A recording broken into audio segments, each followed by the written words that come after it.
Numa noite escura e tempestuosa sobre o Oceano Pacífico, um imponente Boeing 747 está subindo de forma constante em direção à sua altitude de cruzeiro, com mais de 300 passageiros a bordo. Já são quase 2 horas da manhã, então as luzes estão baixas e muitos passageiros se acomodaram em seus assentos com cobertores e travesseiros, confortados pelo ronco constante dos motores lá fora.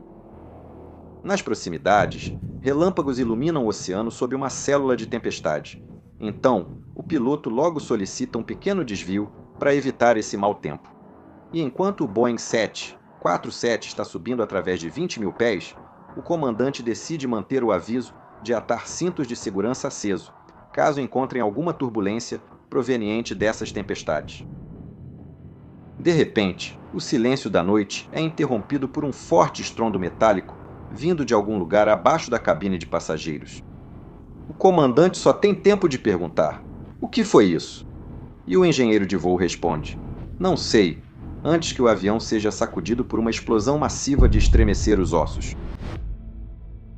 Agora, metal retorcido voa em todas as direções e o ar começa a sair repentinamente da cabine, atravessando os corredores como um furacão e levando tudo que não está preso.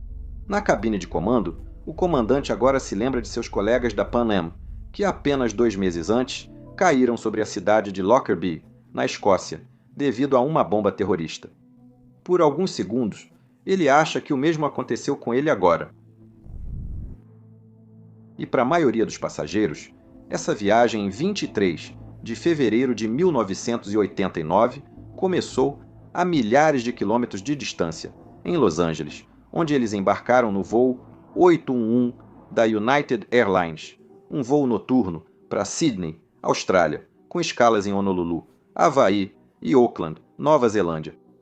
O Boeing 747-100, com quase 19 anos de uso, que estava sendo utilizado, saiu da linha de montagem em 1970 como parte da primeira geração do icônico Jumbo Jet da Boeing. E até esse momento, ele já havia acumulado 58.800 horas de operação em mais de 15 mil voos, na maioria de longa distância. Essa aeronave tinha vários pequenos defeitos técnicos registrados, como esperado de um avião em serviço por tanto tempo. Mas todos esses problemas foram corrigidos ou postergados. De acordo com a lista mínima de equipamentos, a tripulação não encontrou nenhum problema ao voar o jato até Honolulu. Então, logo após a meia-noite, horário local do dia 24 de fevereiro, o voo 811 pousou sem incidentes no Havaí, onde alguns passageiros desembarcaram e outros embarcaram, elevando o total de passageiros para o próximo trecho para 337, além de 3 tripulantes de voo e 15 comissários de bordo. A tripulação de voo, que agora assumiria o trecho até Auckland, estava de folga em Honolulu há 34 horas e, portanto, sentia-se bem descansada, apesar do horário de partida bem cedo, às 7h30 da manhã. No comando do próximo voo estava um comandante de 59 anos que, naquele momento, já se aproximava muito da aposentadoria após uma longa carreira com 28 mil horas de voo, das quais mais de 1.600 haviam sido no Boeing 747. Seu primeiro oficial tinha 48 anos e também era bastante experiente, com 14.500 horas totais de voo, embora apenas 300 dessas horas tenham sido operadas no 747. Por fim, a tripulação incluía um engenheiro de voo de 46 anos, com cerca de 20 mil horas de voo, sendo 1.200 nesse tipo de aeronave. Portanto, no geral, essa era uma tripulação muito experiente, com muitas horas de voo acumuladas. Algo que teria um papel importante no desfecho desta história. Enquanto os passageiros embarcavam e a tripulação fazia as verificações pré-voo, os agentes de rampa da United Airlines carregavam as bagagens no compartimento de carga dianteiro do 747. Agora, o 747 possui 2 compartimentos de carga inferiores, um na frente e outro na traseira, cada um acessado por uma porta de carga que se abre para fora, acionada eletricamente. E uma dessas portas terá um papel central no que está prestes a acontecer. Então vamos entender como elas funcionavam. Como os compartimentos de carga do 747 são pressurizados assim como a cabine de passageiros, Essas portas precisam ser capazes de suportar uma diferença de pressão intensa entre o interior e o exterior. As portas de passageiros são do tipo conhecido como portas tipo plug, o que significa que elas são um pouco maiores do que a sua moldura. Então, a pressurização as empurra firmemente para dentro, tornando-as inerentemente seguras. Projetar uma porta de carga assim já tinha se mostrado impraticável. Uma forma de fazer isso é a porta abrir para dentro, como no Boeing 737 que piloto. Mas, como as portas do 747 são tão grandes, muito espaço de carga teria que ser mantido vazio para dar espaço para a porta passar por ele. Então esse projeto foi descartado.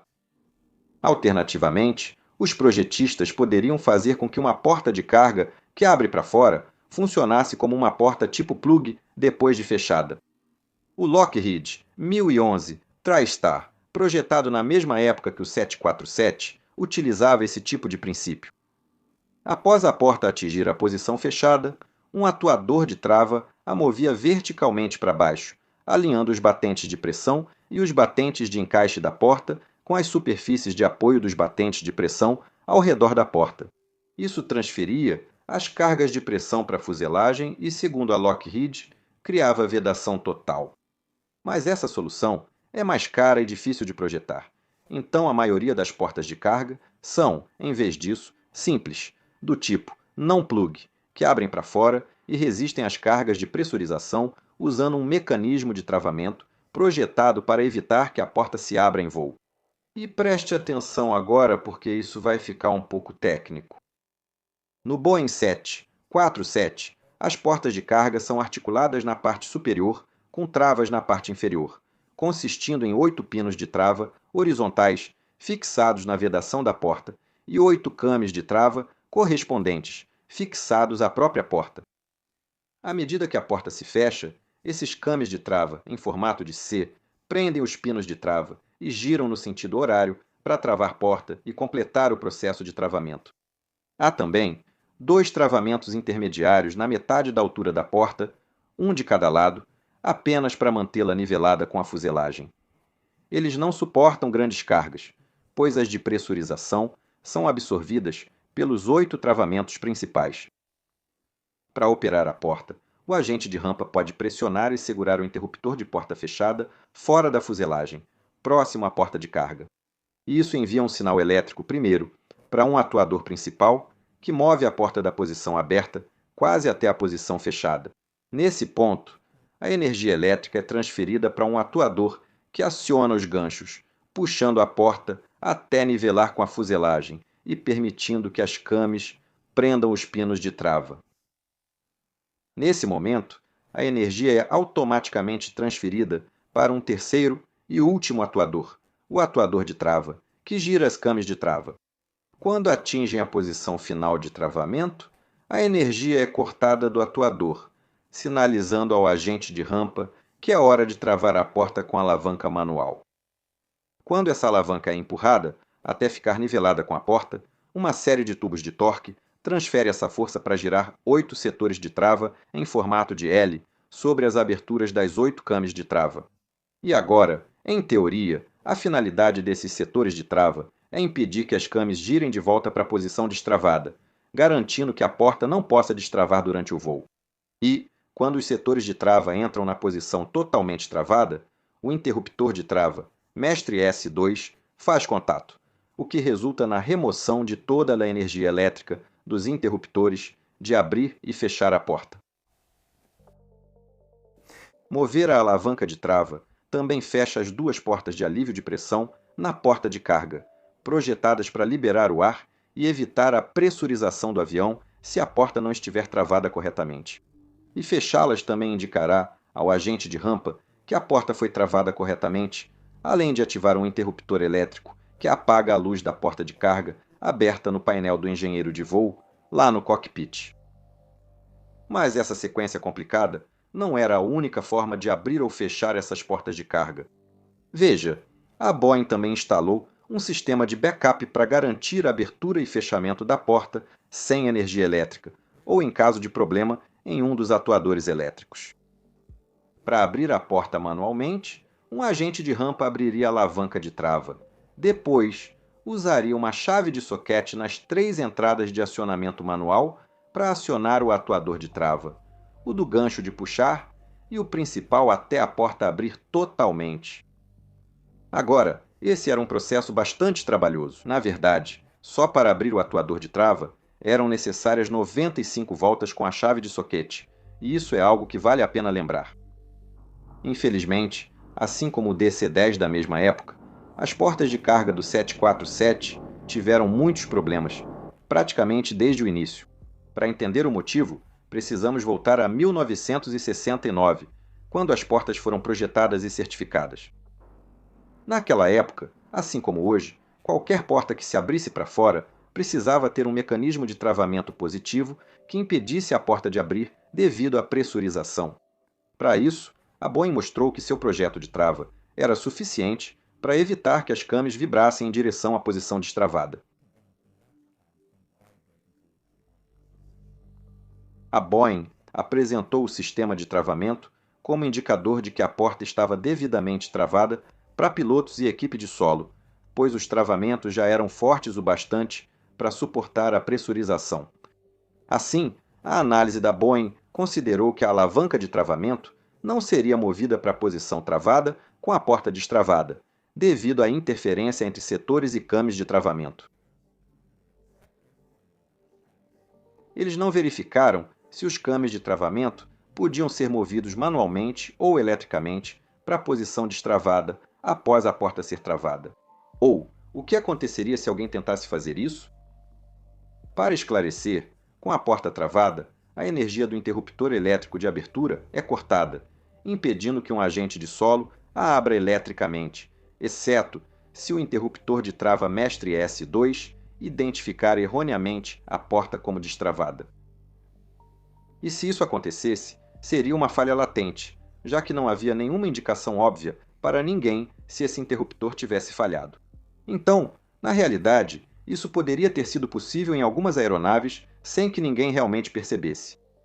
Se o atuador do trinco fosse usado para abrir as cames com a porta trancada, as cames de aço só empurrariam os setores de trava de alumínio, bem mais fracos, liberando a porta, pois a Boeing nunca planejou que eles realmente bloqueassem o destravamento.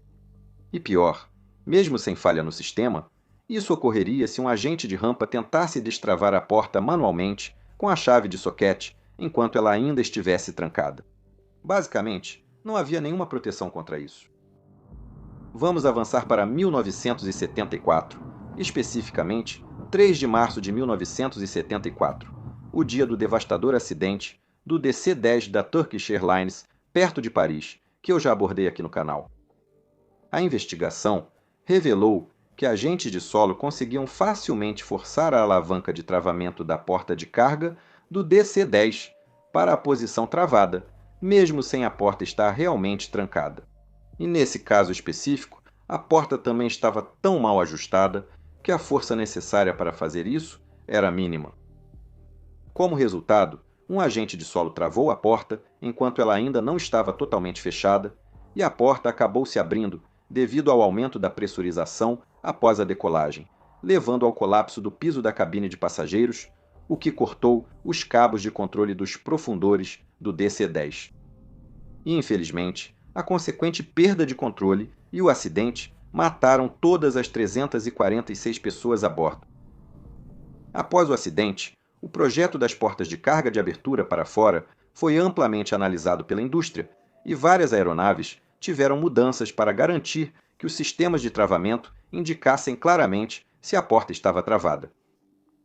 Nesse processo, a Boeing descobriu que as portas de alívio de pressão do 747 podiam ser fechadas durante a pressurização, mesmo que a porta de carga não estivesse devidamente travada e engatada, o que poderia causar sua abertura em voo. A Boeing emitiu imediatamente um boletim de serviço exigindo proteção nas portas de alívio de pressão para evitar o problema, mas registros sugeriam que a United Airlines nunca fez essa modificação. Mas mesmo durante esse período de maior escrutínio, a Boeing nunca voltou a reexaminar se o sistema de travamento deveria fisicamente impedir que a porta fosse destravada, manual ou eletricamente. O que, na opinião do National Transportation Safety Board, após esse acidente, foi uma grande oportunidade perdida. E como acabou acontecendo, não foi a única. Na verdade, outra havia surgido em 10 de março de 1987. Naquele dia, um Boeing 747 da Pan Am decolou de Londres rumo a Nova York, quando a cerca de 20 mil pés, os pilotos notaram que o avião não estava pressurizando direito. Então, eles desceram de volta para 15 mil pés, onde o problema desapareceu, e começaram a subir novamente, apenas para o mesmo problema voltar a acontecer. A tripulação decidiu retornar a Londres e pousar em segurança. Depois, descobriram que a porta dianteira do compartimento de carga estava aberta cerca de 4 centímetros. Os cames do trinco estavam destravados, porém a alavanca de travamento estava travada. Os setores de travamento estavam muito danificados e a luz de aviso da porta no cockpit se apagou. Então, como isso foi possível? Primeiro, investigadores da Boeing e Pan Am descobriram que os atuadores elétricos da porta estavam inoperantes e foram adiados para manutenção, obrigando um agente de solo a abrir e fechar as portas manualmente com uma chave de soquete. Uma possibilidade era que o dano pré-existente nos setores de trava permitiu posicionar a alavanca em travado com a porta ainda destravada. Porém, testes posteriores descartaram isso.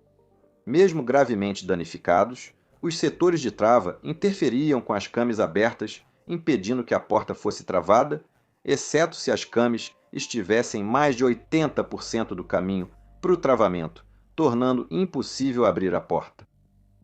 Então, em vez disso, a Boeing e a Pan Am suspeitaram que o dano não era pré-existente, mas na verdade ocorreu porque o agente de rampa que fechou a porta usou posteriormente a chave de soquete para girar as cames de trava, no sentido de abertura, depois que a porta já estava travada, deformando os setores de trava para fora do caminho. Mas o agente de rampa aparentemente nunca admitiu ter feito isso e ninguém tinha visto algo assim acontecer, o que vale a pena lembrar aqui. Após o incidente, a Boeing constatou que os setores de trava eram fracos para segurar as cames e emitiu um boletim de serviço recomendando que operadores trocassem os setores de alumínio por uma nova versão em aço. 16 meses depois, no final de 1988, a Administração Federal de Aviação também emitiu uma diretriz de aeronavegabilidade, tornando essa alteração obrigatória. Mas as companhias aéreas também receberam de 18 a 24 meses para cumprir essa exigência, dependendo de qual variante do 747 estavam operando. O Conselho Nacional de Segurança nos Transportes criticou a Administração Federal de Aviação pela demora em agir diante desse grave problema de segurança. Segundo regulamentos federais, abrir a porta de carga em voo era considerado inaceitável e podia causar danos catastróficos. A recomendação da Boeing foi emitida como um boletim de serviço de alerta, a categoria mais urgente, usada para questões graves de segurança ou preocupações de voo. A espera de 16 meses por uma diretiva de aeronavegabilidade foi considerada injustificável e também não havia razão para dar até 2 anos aos operadores para implementar a correção. Normalmente, a FAA concederia esses tipos de prazos longos se a aquisição de peças fosse um problema. Neste caso, a maioria das companhias aéreas podia rapidamente fabricar internamente os setores de trava de aço, cortando-os de chapas metálicas comuns. O custo do reparo também era de apenas cerca de $3.000, embora o avião precisasse ficar fora de serviço por 15 horas, reduzindo significativamente as horas de trabalho. Assim, a United Airlines optou por implementar a modificação durante a manutenção pesada de cada avião, quando já precisariam ficar em solo. E no caso do November 4713 Uniform, a aeronave desta história, a próxima sessão de manutenção pesada estava programada para abril de 1989. Então, ela ainda tinha os antigos setores de trava de alumínio instalados.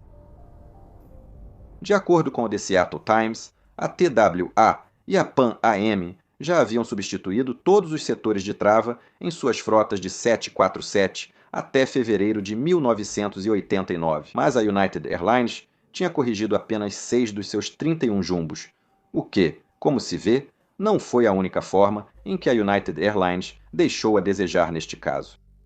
A diretriz de aeronavegabilidade exigia inspeção das portas sempre que fossem abertas ou fechadas manualmente, mas a United Airlines omitiu esse detalhe do manual de manutenção por erro de digitação. Portanto, essas inspeções não estavam sendo realizadas. E isso, finalmente, nos traz de volta ao voo 811 em 24 de fevereiro de 1989, onde algo impensável estava prestes a acontecer. Antes de prosseguir com a história, preciso explicar que o ocorrido nesse momento foi inicialmente bem controverso. A porta de carga desse voo só seria localizada após o Gabinete de Investigação e Análise para a Segurança da Aviação Civil apontar a provável causa do acidente. Primeiro, vou resumir o que o Gabinete de Investigação e Análise para a Segurança da Aviação Civil inicialmente concluiu, embora depois tenha se provado incorreto por razões que explicarei.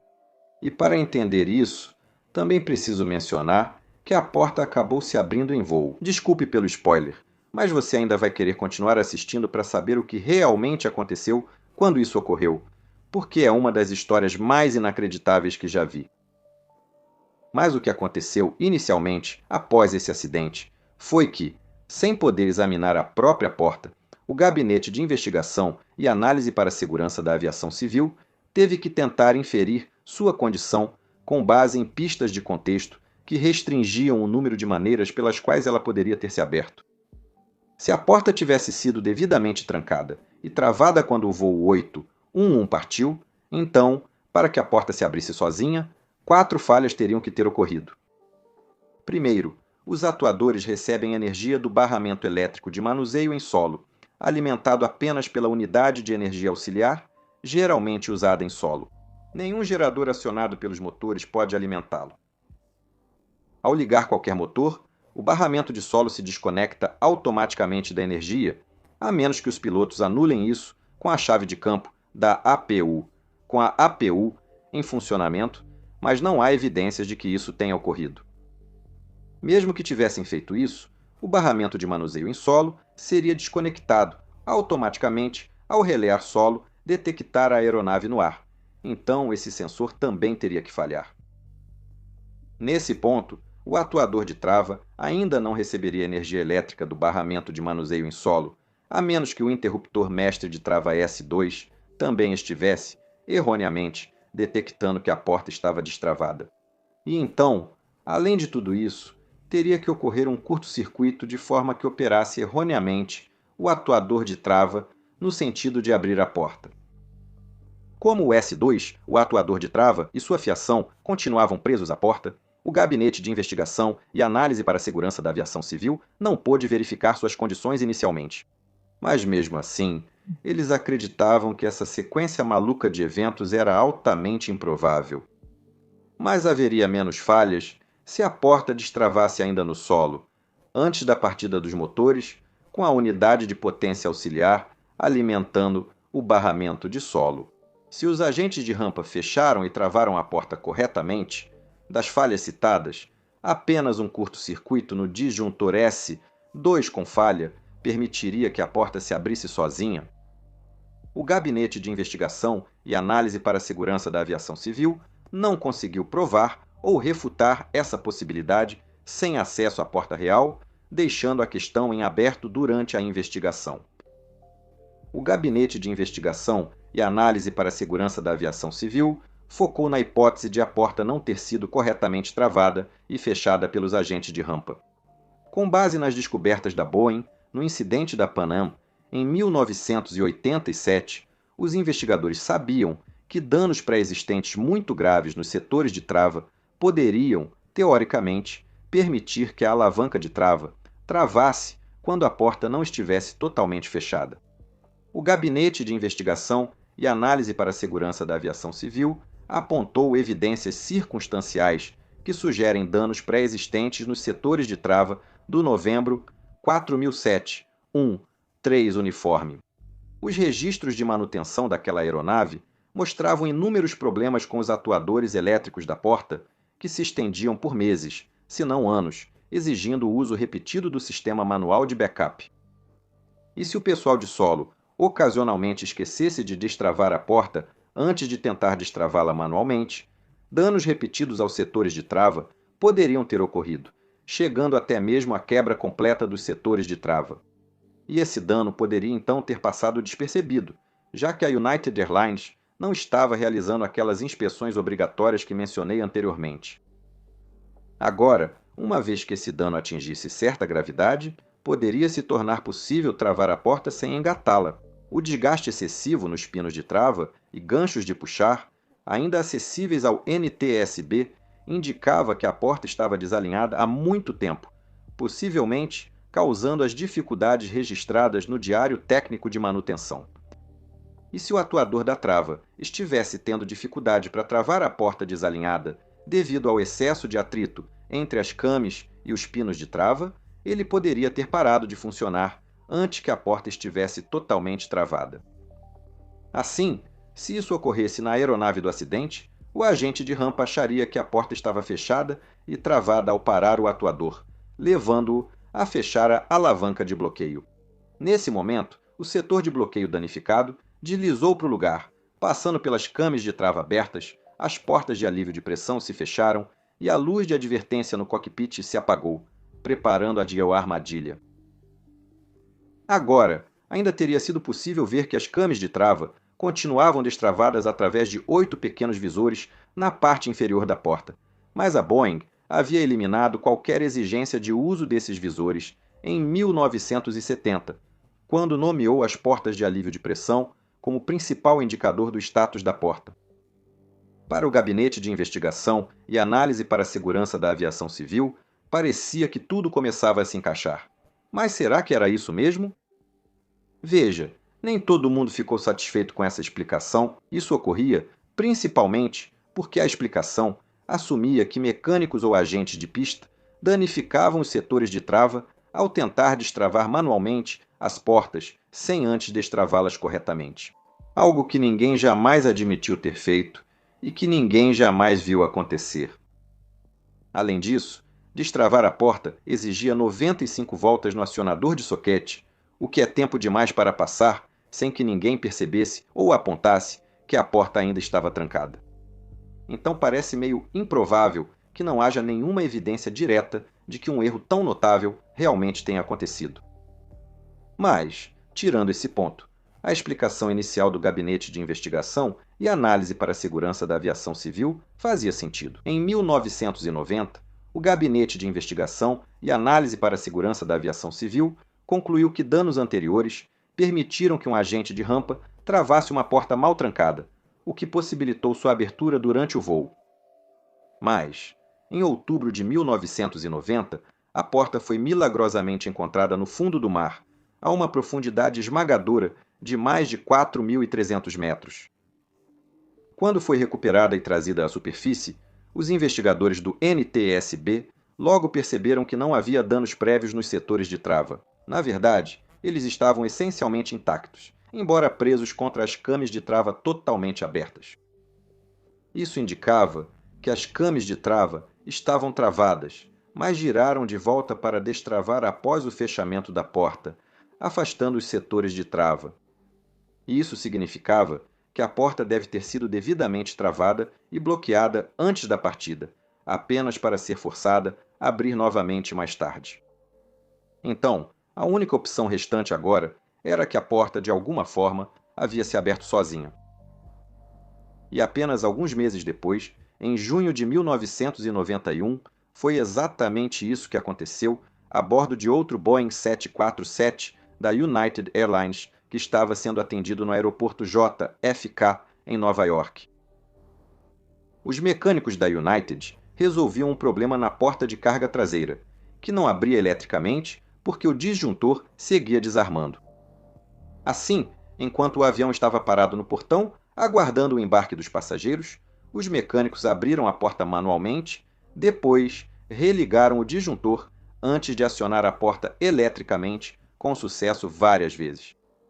Eles então começaram a examinar a fiação da porta para procurar defeitos, e enquanto faziam isso, a porta de repente destravou sozinha e começou a se abrir. Completamente sozinha. E ela não pôde ser parada até que alguém puxasse o disjuntor. Os mecânicos posteriormente descobriram que vários fios que alimentavam os atuadores da porta haviam sido danificados em um ponto onde o feixe de fios desce da fuselagem para a face interna da porta, um local onde os fios precisavam flexionar toda vez que a porta era aberta e fechada. O isolamento foi rompido, expondo os condutores e causando um curto-circuito que abriu a porta de forma descontrolada. Com o incidente e a recuperação da porta de carga, o Gabinete de Investigação e Análise para a Segurança da Aviação Civil decidiu que havia provas suficientes para reabrir a investigação. E o que vou contar agora é o que eles acreditam que realmente aconteceu a bordo do voo 811.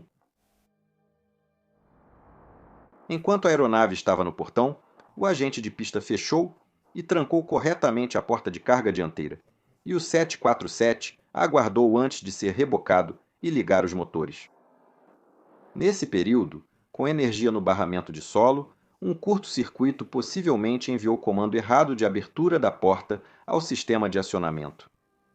A fiação recuperada com a porta mostrava danos pré-existentes parecidos com os da aeronave irmã em JFK, inclusive em fios que poderiam causar a abertura não comandada da porta por curto-circuito. Os fios exatos nunca foram identificados. Parte da fiação não foi encontrada, e testes da Boeing mostraram que um curto entre esses fios pode não deixar evidências visíveis. Os investigadores constataram que o interruptor S2 podia já estar danificado, podendo indicar falsamente que a porta estava destravada. Agora, devido a essas falhas, a porta dianteira do compartimento de carga começou a destravar, mas as cames nunca chegaram totalmente à posição destravada, seja porque os fios em curto pararam de fazer contato ou porque o atrito com os setores de trava excedeu o torque do atuador, fazendo deslizar. E como resultado, a porta não se abriu como no incidente da Pan Am, em 1987. Em vez disso, ela ficou ali quase destravada, mantida fechada pelo atrito entre as cames, pinos e setores de trava. Como a luz de aviso era acionada pelas portas de alívio de pressão, que estavam fechadas, os pilotos não tinham como saber que havia problema. Isso significava que eles simplesmente terminaram as verificações pré-voo, acionaram os motores e taxiaram até a pista, onde às 1h33 no horário local, decolaram com seu majestoso 747 e subiram para a noite tropical amena. E a partir desse momento, a contagem regressiva para o desastre basicamente havia começado. Como a porta e as válvulas de alívio estavam fechadas, o porão de carga foi pressurizado normalmente durante a subida, sem indicar problemas. Lá em cima, na cabine de comando, os pilotos agora desviavam de tempestades, o que, lembre-se, levou o comandante a deixar o aviso para afivelar os cintos acesos. E à medida que a aeronave subia de 22.000 para 23.000 pés, o diferencial de pressão entre o compartimento de carga e o ar externo aumentou, além do que a porta, em sua maioria destravada, podia resistir. Nesse momento, alguns passageiros ouviram um breve ruído de rangido, seguido por um som alto de batida, quando as cames do trinco finalmente se desconectaram dos pinos de travamento, o que levou cerca de 1,5 segundos, tempo suficiente para o comandante perguntar: "O que diabos foi isso?" Agora, neste momento, a porta estava sendo mantida no lugar pelos 2 ganchos de tração, mas eles nunca foram projetados para suportar carga, o que fez com que falhassem quase imediatamente. E quando eles quebraram, a pressão que escapava impulsionou a porta para fora com tanta força que ela se abriu além do seu limite máximo normal e bateu com força na lateral da cabine de passageiros, diretamente acima dela. Simultaneamente, a diferença de pressão entre o porão de carga, agora despressurizado, e a cabine pressurizada acima dele gerou enormes tensões no piso da cabine, que logo começou a desabar para baixo. Isso, somado ao impacto da porta na cabine, fez o revestimento da fuselagem ceder nessa área, e numa fração de segundo, ela se rasgou para cima partir do topo da porta de carga, atravessando a cabine principal de passageiros e chegando até o convés superior do 747 até a linha das janelas, arrancando incríveis 18 metros quadrados da fuselagem como se fosse a casca de uma banana. Essa falha também levou consigo uma grande parte do piso sob o lado direito da cabine da classe executiva, ejetando 5 pares de assentos duplos do bloco direito da fileira 8 até a fileira 12, junto com seus 8 ocupantes, infelizmente. Apesar do assento 9F, ao lado da abertura ter ficado preso, a pessoa nele foi arremessada para fora, possivelmente por não usar ou não afivelar corretamente o cinto de segurança. Assim, no total, 9 passageiros foram lançados para fora do avião, junto com seus assentos, o piso, a porta de carga, uma grande seção do revestimento da fuselagem, várias cavernas e longarinas estruturais e um container de carga. Agora, todos foram lançados para trás no fluxo de ar, alguns colidindo com a asa direita e a cauda. Pelo menos um passageiro foi sugado pelo motor 3 e destroços também entraram no motor 4, causando sérios danos em ambos. Vários objetos ainda atingiram de raspão o bordo de ataque da asa, provocando amassados e rasgos. Destroços menores também atingiram o estabilizador horizontal direito e a cauda vertical, amassando-os. E um pedaço de contêiner de carga ficou preso entre o pilone do motor número 3 e a parte inferior da asa, rompendo os dutos pneumáticos que forneciam pressão para operar os flaps de bordo de ataque externos do 747. Tudo isso aconteceu em apenas um segundo. Um passageiro disse depois: tudo aconteceu tão rápido que ninguém realmente viu. Um momento antes, havia 355 pessoas a bordo, e num piscar de olhos, de repente, havia 9 a menos, e um buraco enorme se abriu onde elas estavam. Na cabine de comando, os pilotos agora ouviam o som inacreditável do avião se despedaçando, seguido por uma névoa surreal, já que a queda repentina de pressão fez com que o vapor d'água na cabine condensasse de repente. Como mencionei, por alguns segundos, os pilotos pensaram que o avião explodiu no ar e agora caíam em direção ao mar. Mas rapidamente ficou claro que esse não era o caso. A principal fonte de energia havia sido temporariamente interrompida, criando uma lacuna na gravação de voz do cockpit, mas a eletricidade retornou após 21 segundos, momento em que os pilotos já estavam trabalhando para diagnosticar a emergência. O copiloto informava ao centro de Honolulu sobre a perda do motor número 3. Eles desciam rapidamente, enquanto o comandante pedia ao engenheiro de voo para avisar a tripulação de cabine sobre a descida de emergência até 10.000 pés, conforme o procedimento para despressurização rápida. Os 3 pilotos tentaram usar as máscaras de oxigênio, mas nenhuma funcionou, já que o dano na área de carga rompeu a linha que levava o oxigênio do cilindro da tripulação até as máscaras. Do lado de fora das janelas, eles podiam ao mesmo tempo ver chamas saindo dos motores 3 e 4, que estavam gravemente danificados e agora também vibravam intensamente. Mas talvez o mais assustador de tudo, alguns comissários de bordo lembram que, ao verem aquele enorme buraco na fuselagem se estendendo para cima e sumindo de vista, pensaram que todo o convés superior havia sido arrancado, possivelmente levando os pilotos junto. E esse medo piorou ainda mais com a incapacidade deles de entrar em contato com a cabine pelo interfone, junto com a súbita descida acentuada. Agora, é claro, aquela descida foi na verdade intencional para alcançar uma altitude onde o ar fosse mais facilmente respirável, mas a tripulação de cabine, obviamente, não sabia disso, já que não tinha ouvido o anúncio do engenheiro de voo. Enquanto isso, na cabine de comando, o comandante manobrou o avião numa curva fechada de 180 graus de volta para Honolulu, ao mesmo tempo em que continuava a evitar tempestades, colocando-os finalmente em rota para o aeroporto. A tripulação, então, trabalhou em conjunto para tentar analisar a condição do motor número 3, e logo determinou que ele não estava mais produzindo nenhum empuxo, então, simplesmente o desligaram. Eles começaram a despejar combustível rapidamente, pois estavam acima do peso máximo de pouso, o que poderia causar danos. Naquele momento, os pilotos ainda não haviam notado a perda de empuxo do motor 4, mas o comandante sentiu pois com dois motores danificados do mesmo lado, precisou pressionar totalmente o pedal do leme à esquerda para manter o controle da proa. Com isso, ele voltou a observar os instrumentos e percebeu que o motor 4 também perdia potência, o que o engenheiro de voo confirmou rapidamente. E o 747 não foi projetado para conseguir manter a altitude com dois motores inoperantes e com a aeronave cheia de passageiros e combustível. Isso agora era um grande problema. Se tentassem nivelar a aeronave, perderiam velocidade rapidamente e, com menos fluxo de ar no leme, o comandante poderia perder o controle do avião. Então, a única opção dele agora era tentar manter a velocidade da aeronave, descendo continuamente, mas não estava claro se conseguiriam chegar a Honolulu antes de ficarem sem altitude.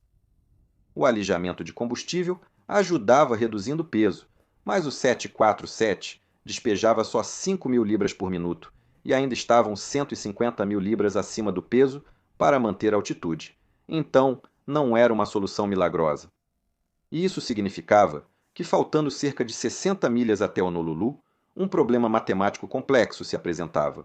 E se os números não fechassem, eles teriam que fazer um pouso forçado no oceano aberto à noite, com o 747 seriamente danificado.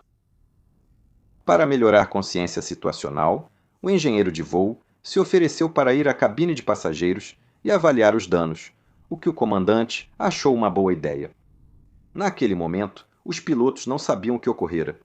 O copiloto sugeriu que poderiam ter perdido uma porta e o engenheiro de voo cogitou a perda de uma pá do compressor do motor 3, mas nada os prepararia para o que iriam descobrir. Quando o engenheiro de voo saiu da cabine, para o convés superior, ficou chocado ao ver que faltava o revestimento da fuselagem no lado direito, até a linha das janelas, deixando o céu noturno visível através das vigas estruturais, bem perto dos assentos e ocupantes da primeira classe. Ele então se virou e desceu apressado a escada em espiral, e quando chegou ao final, seu coração deve ter praticamente parado. Logo após a escada, havia um enorme buraco que dava para passar um carro, com fileiras de assentos faltando e outras penduradas precariamente sobre o vazio. De volta à cabine, comandante e copiloto viam chamas no motor 4, mas optaram por mantê-lo ligado, caso ainda gerasse algum empuxo, o que poderia aumentar o alcance. E esse é exatamente o tipo de priorização e pensamento fora da caixa que vem com muita experiência, comunicação e ótimo trabalho em equipe. Eles ainda discutiam sobre o motor número 4 quando o engenheiro de voo entrou correndo na cabine e, ofegante, exclamou: "O lado direito sumiu ali atrás. Está aberto. Dá para ver direto para fora."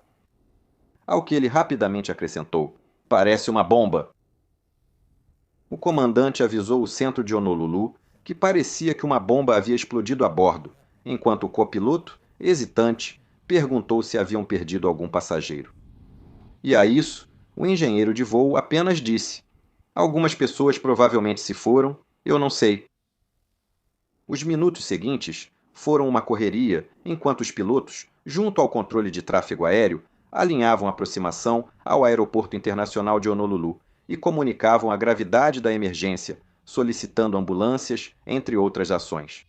Eles também discutiram qual velocidade usar para a aproximação, e o engenheiro de voo aconselhou a não ultrapassar 250 nós devido ao risco de mais danos estruturais. O copiloto sugeriu não descer abaixo de 240 nós inicialmente, pois havia risco de perder o controle direcional com dois motores falhando do mesmo lado. O comandante precisava usar toda a sua habilidade para manter a estreita janela de velocidade, enquanto copiloto e controlador de tráfego aéreo se coordenavam para alinhá-los com a pista 08 esquerda. E ao descerem de 4.000 pés, eles foram finalmente transferidos para a Torre de Honolulu.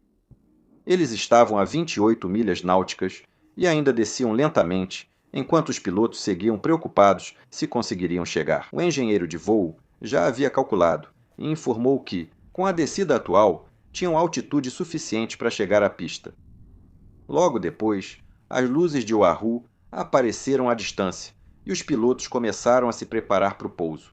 O comandante atrasou a extensão do trem de pouso até pouco antes do toque para evitar que o arrasto extra os fizesse perder a rampa de planeio e a pista.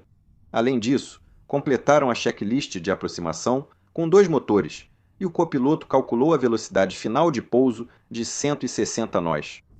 Durante a aproximação, os pilotos checavam um ao outro e os sistemas críticos, mostrando ótimo gerenciamento de recursos ao manter a aeronave avariada, estável e no curso. Mas não conseguiram calcular o desempenho de pouso, pois as tabelas do engenheiro de voo foram sugadas para fora da cabine. E então, mais uma complicação surgiu quando eles tentaram estender os flaps.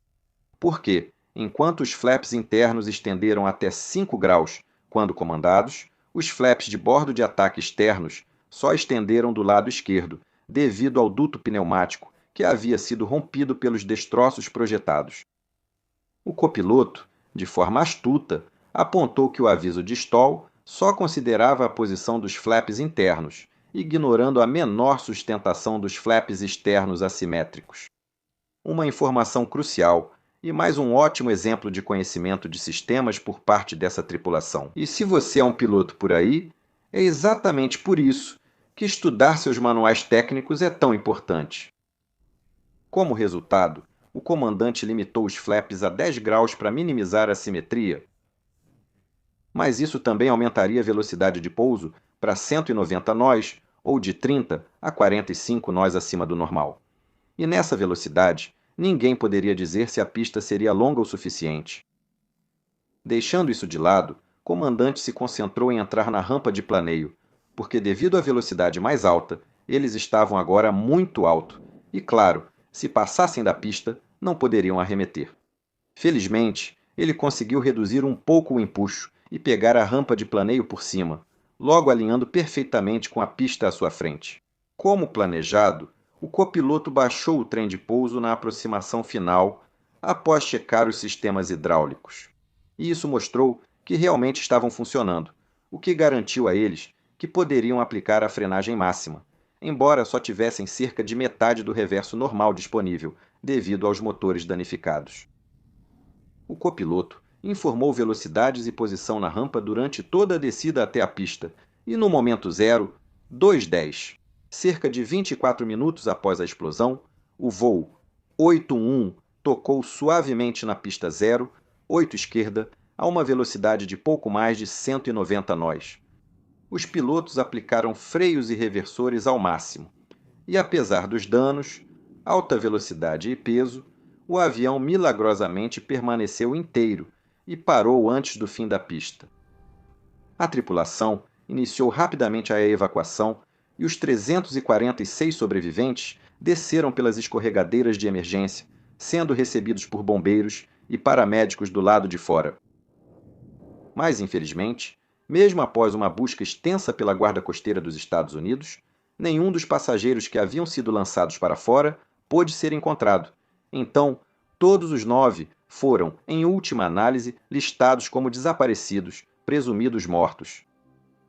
Outras 38 pessoas ficaram feridas, incluindo os 15 comissários de bordo, mas o número de mortos provavelmente seria maior sem a decisão do comandante de manter o aviso de cintos de segurança aceso por mais tempo.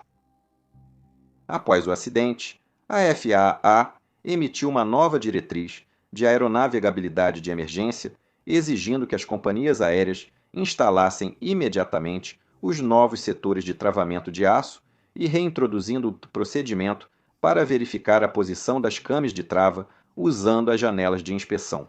A FAA também revisou projetos de outras portas de carga para identificar vulnerabilidades e possíveis erros humanos. Eles criaram um novo treinamento sobre fatores humanos para a equipe de certificação da FAA, embora depois tenha sido constatado que nenhum fator humano contribuiu para o acidente. Depois, outra diretriz de aeronavegabilidade obrigou a instalação de um interruptor redundante em todos os 747, capaz de detectar a posição dos travamentos e acender a luz de aviso caso a porta estivesse destravada, mesmo trancada.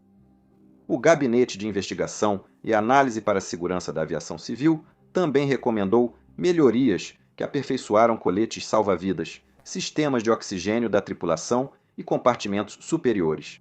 Mesmo após o Gabinete de Investigação e Análise para a Segurança da Aviação Civil revisar o relatório e concluir que um curto-circuito provavelmente abriu a porta de carga, ainda faltavam novas iniciativas de segurança sobre a fiação. Na verdade, o voo 81 da United Airlines foi apenas um de vários acidentes ocorridos no final dos anos 1980 e 1990 que foram atribuídos à fiação mal conservada ou danificada em aeronaves mais antigas. E, infelizmente, só depois de outras tragédias como o voo 800 da TWA e o voo 111 da Swiss Air é que novos métodos para a manutenção da fiação foram finalmente introduzidos.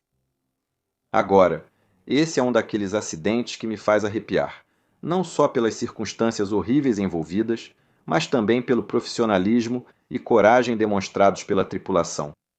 Isso me lembra muito o acidente do voo 32, da Qantas, que eu abordei logo no início desta série. Avisem se quiserem versão atualizada do episódio. Acho que consigo convencer o comandante Richard a participar se pedir com jeitinho. Meu nome é Peter Ronfeld e você está no Mentor Pilot. Tenha um ótimo dia e até a próxima. Tchau!